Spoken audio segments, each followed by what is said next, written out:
اللہم صلی علی محمد وعلی آل محمد وبارک وسلم۔ تمام سننے والوں کو السلام علیکم۔ سورۃ النساء، رکوع نمبر 1، آیت نمبر 1 سے لے کر 10 تک۔ سورۃ النساء مدنی دور میں آل عمران کے بعد نازل ہوئی، جبکہ جنگ بدر اور احد ہو چکی تھی۔ اس کا ربط آل عمران سے اس کی آخری ہدایت سے ملتا ہے۔ صبر و تقویٰ کی صفات ایسی ہیں جن سے کسی مضبوط جماعتی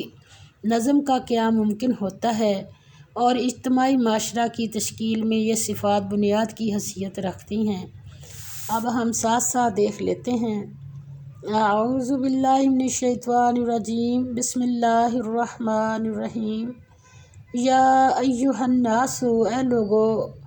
اتقو، ڈرو، ربکم، پروردگار اپنے سے، الذی، جس نے خلقکم، پیدا کیا تم کو، من نفس، جان سے، واحدۃ، ایک، وخلق، اور پیدا کیا، منہا، اس سے، زوجہا، جوڑا اس کا، وبث، اور پھیلائے، منہما، ان دونوں سے، رجالاً، مرد، کثیراً، کثرت سے، ونساءً، اور عورتیں، واتقوا، اور ڈرو تم، اللہ، اللہ سے، الذی، وہ کہ، تساءلون، باہم مانگتے ہو تم، بہ، جس کے واسطے سے، والارحام، اور رشتوں سے، ان اللہ، بے شک اللہ،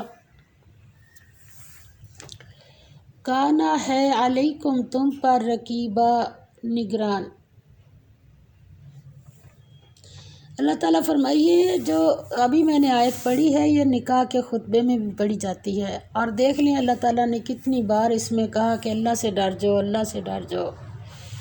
تو یہ خاندانی نظام کو درست کرنے کے لیے سورۃ نساء اتری ہے۔ جب خاندانی نظام صحیح ہوگا تو پھر معاشرہ باہر کا بھی سارا صحیح ہو جائے گا، یہ حکمت ہے اس کے اندر۔ اور جب جنگ بدر اور جنگ احد ہوئی اور اتنے صحابہ جنگ احد میں شہید ہو گئے، تو پھر معاملات جو گھروں کے تھے، یتیموں کے معاملات، بیواؤں کے معاملات، پھر اس کے بعد یہ سورت نازل ہوئی، اور اس میں تمام خاندانی نظام کو چلانے کے لیے جو صفات ہونی چاہیے تھی وہ اللہ تعالیٰ نے اس میں اتار دی۔ فرمایا، لوگو، اپنے پروردگار سے ڈرو جس نے تم کو ایک شخص سے پیدا کیا، یعنی حضرت آدم علیہ السلام سے، یعنی اول اس سے اس کا جوڑا بنایا، پھر ان دونوں سے کثرت سے مرد عورت پیدا کر کے روئے زمین پر پھیلا دیے، اور اللہ سے جس کے نام کو تم اپنی حاجت براری کا ذریعہ بناتے ہو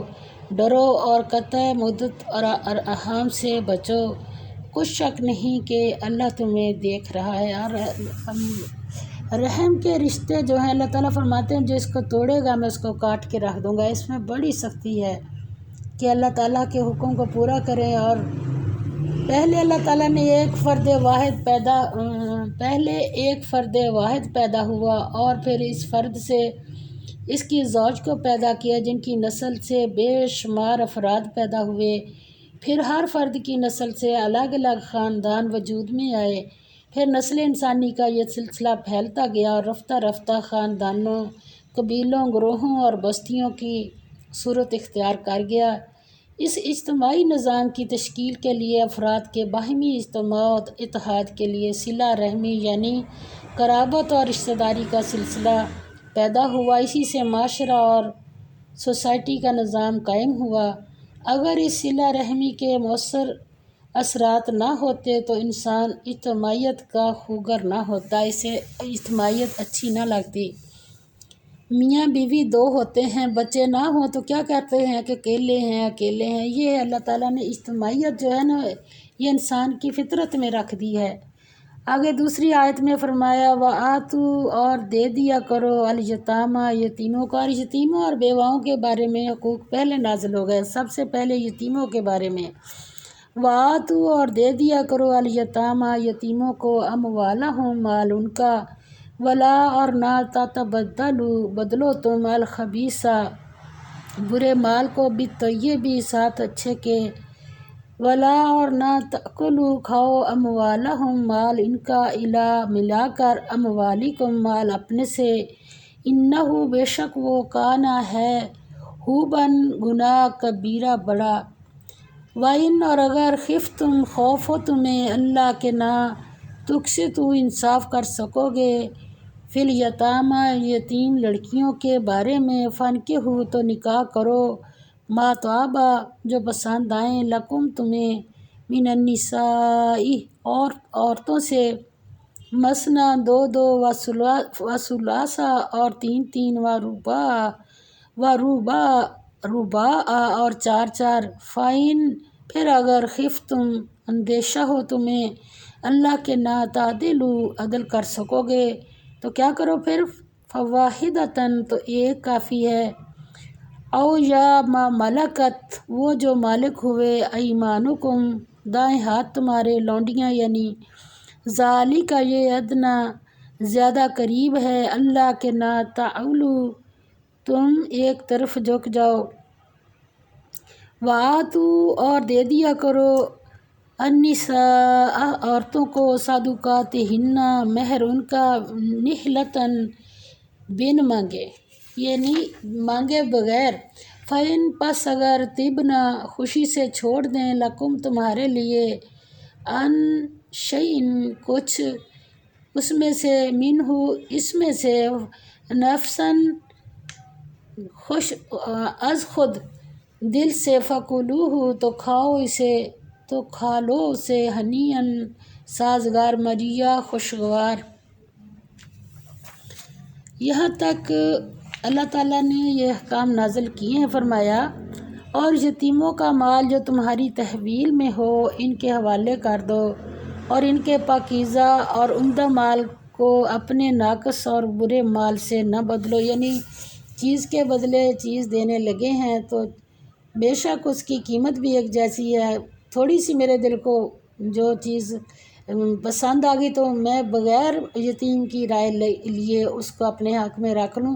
بلکہ ہونا یہ چاہیے کہ جو چیز مجھے پسند ہو میں اسے وہ والی دوں، اور وہ برے مال سے نہ بدلو اور نہ ان کا مال اپنے مال میں ملا کر کھاؤ کہ یہ بڑا سخت گناہ۔ میں اکثر پوچھتی ہوں جب یہ آیت پڑھتی ہوں کہ اس سے کیا مراد ہے، کون ہے جو اس طرح کی زیادتی نہ کرے، تو سب سے پہلے تو بچوں کی والدہ ہی ہوتی ہے نا، باپ فوت ہو گیا، اگر ماں ہے تو اس کے اوپر بھی بڑے حقوق آ جاتے ہیں، سکی ماں ہے، سکی اولاد ہے، مگر وہ بھی ہو سکتا ہے کسی بچے سے اس کی دل لگاؤ زیادہ ہو اور وہ اس کے کسی کی حق تلفی کر دے، یہ بڑا دھیان ہے۔ ہم تو تایاں چاچوں کی طرف لے جاتے ہیں نا اپنے دھیان کو، جو سب سے پہلے یتیموں کو کھاتے وقت بھی، اب بچے ہیں ایک ماں ہے، اب وہ اس کے اوپر بہت ذمہ داری آ گئی، ایک بچہ نافرمانی کرتا ہے، خدمت گاری کرتا ہے تو اس کا صلہ اللہ اسے دے گا، ہم نے یتیموں کے ساتھ صحیح سلوک کرنا ہے۔ اور اگر اللہ تعالیٰ فرماتے اور اگر تم کو اس بات کا خوف ہو کہ یتیم لڑکیوں کے بارے میں انصاف نہ کر سکو گے تو ان کے سوا جو عورتیں تم کو پسند ہوں، دو دو یا تین تین یا چار چار ان سے نکاح کر لو، اور اگر اس بات کا اندیشہ ہو کہ سب عورتوں سے یکساں سلوک نہ کر سکو گے تو ایک عورت کافی ہے، یا لونڈی جس کے تم مالک ہو، اس سے تم بے انصافی سے بچ جاؤ گے، اور عورتوں کو ان کے مہر خوشی سے دے دیا کرو، یہ نہیں کہ اس میں ذرا بھی جب حق مہر کا تعین کیا ہے وہ بھی خوش دلی سے کرنا ہے، اور اس کے پھر اس کو ادا بھی ایسے ہی کرنا ہے، اور آگے فرمایا ہاں اگر وہ اپنی خوشی سے اس میں سے کچھ تم کو چھوڑ دیں تو اسے ذوق و شوق سے کھاؤ، اور فرمایا اس اجتماعی نظام کی تشکیل کے لیے افراد کے باہمی اجتماع و اتحاد کے لیے صلہ رحمی یعنی قرابت اور رشتہ داری کا سلسلہ پیدا ہوا، اسی سے معاشرے اور سوسائٹی کا نظام قائم ہوا۔ اگر اس صلہ رحمی کے مؤثر اثرات نہ ہوتے تو انسان اجتماعیت کا خبر نہ ہوتا۔ یہ صلہ رحمی کا رشتہ باہمی الفت اور مودت کے جذبات کی تشکیل کرتا ہے۔ ایک فرد کے دوسرے کے ساتھ اتصال ہی سے جو جذبات پیدا ہوتے ہیں، لہٰذا نظام معاشرت کو صحیح نہج پر قائم رکھنے کے لیے ضروری ہے کہ صلہ رحمی کے حقوق کی حفاظت کی جائے۔ صلہ رحمی کے حقوق اللہ تعالیٰ کی قائم کردہ حدود و احکام سے وابستہ ہیں۔ جو فرد ان کی ادائیگی میں کوتاہی کرتا ہے یا ان حدود سے تجاوز کرتا ہے، وہ احکام الہی سے سرتابی اور ظلم و تعدی کا مرتکب ہوتا ہے۔ تمدن کی بنیاد خاندان ہے۔ خاندان کی تنظیم کے اصول و مبادئ، نکاح کے طریقے اور اس پر پابندیاں، یتیموں کے حقوق، وراثت کی تقسیم کے ضوابط، معاشی معاملات اور لین دین کی درستگی، خاندانی جھگڑوں کو سلجھانے کے طریقے اور اسی قسم کے دیگر معاملات پر اس رقوع اور صورت نساء میں ہدایت دی گئی ہے۔ نیز اس وقت کے حالات یہ تھے کہ جنگ احد میں 70 صحابہ شہید ہو چکے تھے۔ اس حادثے کی وجہ سے بیواؤں اور یتیموں کے بارے میں تفصیلی ہدایات دی گئی ہیں۔ اللہ تعالی ہمیں بھی اس کو پڑھ کر اس پر صحیح عمل کرنے کی توفیق عطا فرمائے۔ اس سلسلہ میں سب سے زیادہ حفاظت کے مستحق یتیم بچے تھے، لہٰذا سب سے پہلے ان کے حقوق کا ذکر ہے۔ جو لوگ یتیموں کے نگران اور محافظ ہوں، ان کے لیے ضروری ہے کہ یتیموں کا مال الگ رکھیں یا اپنے مال کے ساتھ ملا کر ان کو نقصان۔ مسئلہ یہ ہے اصل کہ یتیم کا بھلا کرنا ہے۔ ایسا نہ کرو کہ یتیم لڑکی تمہاری حفاظت میں ہو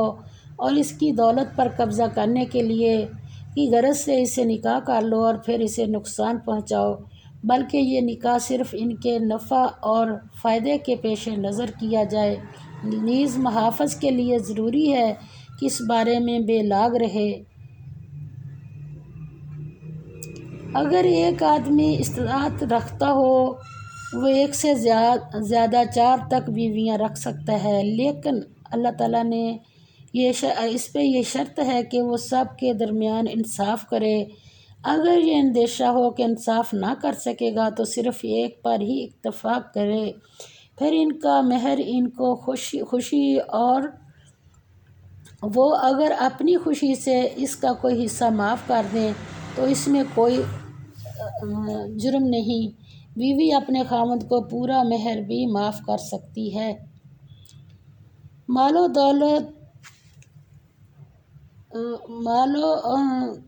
و دولت بقایا زندگی کا ایک ذریعہ ہیں۔ جب تک یتیم بچے عقل بالغ نہ ہو جائیں اور اپنے مفاد کی حفاظت نہ کرنے لگیں تو ان کی دولت ان کے قبضہ میں نہ دی جائے۔ اللہ تعالیٰ فرماتے ہیں ولا اور نہ تو دو السفہاء بے عقلوں کو اموالکم مال اپنے اللہ تی جن کو جعل بنایا اللہ نے لکم تمہارے لیے قیاماً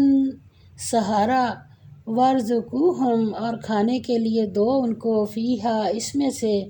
وکسوہم اور پہناؤ ان کو وقولو اور کہو لہم ان سے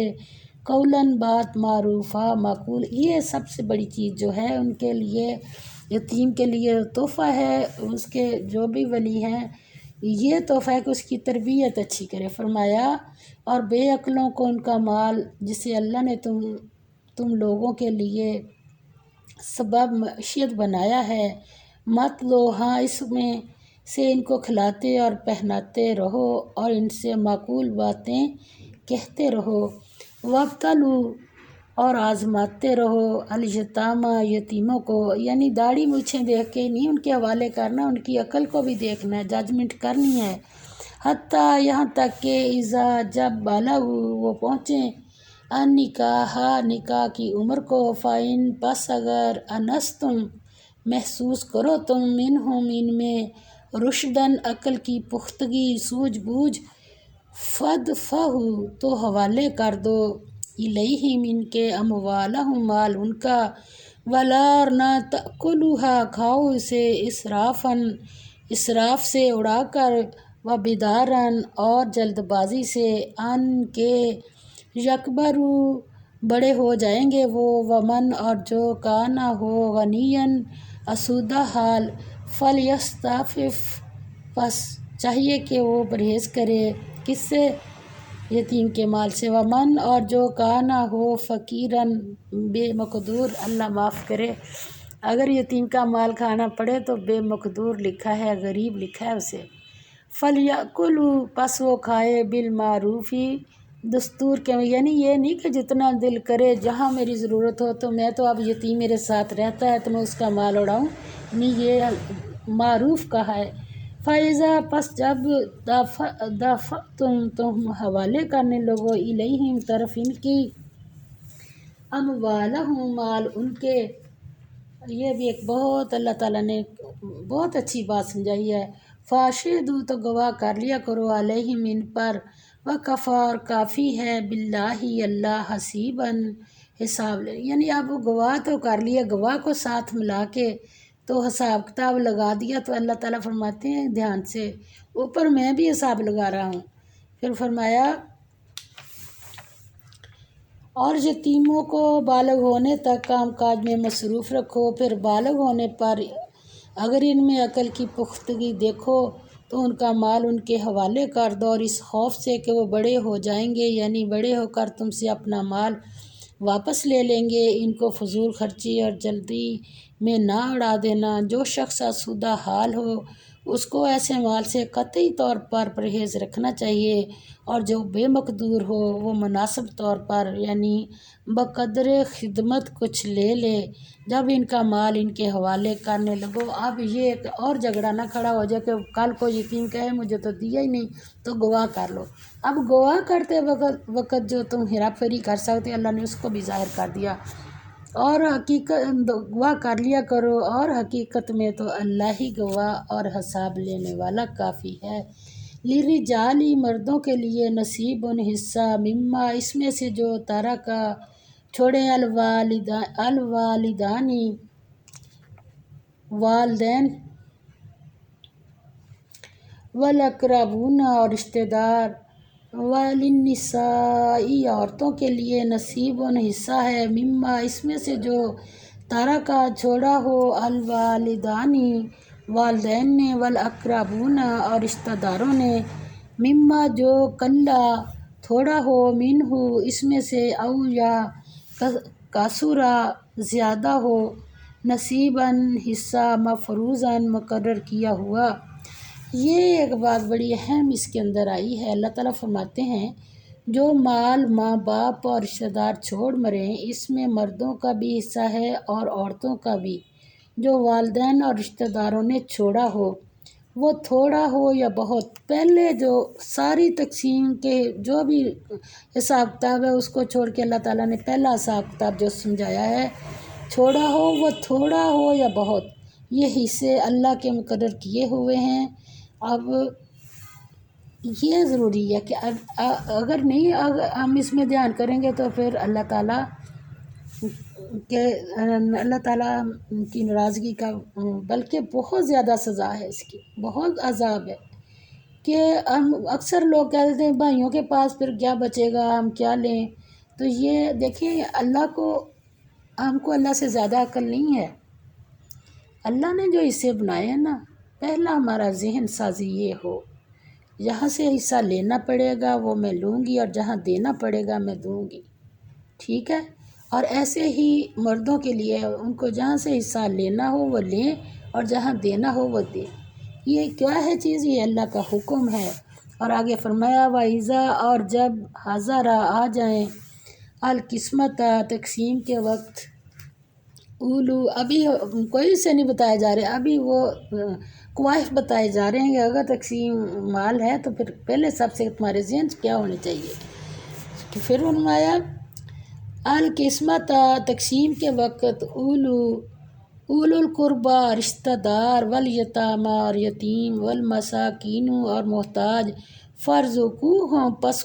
کچھ دے دیا کرو ان کو بھی، منہ اس میں سے، وقولوا اور کہو، لہم ان کے لیے، قولاً بات، معروفہ بھلی،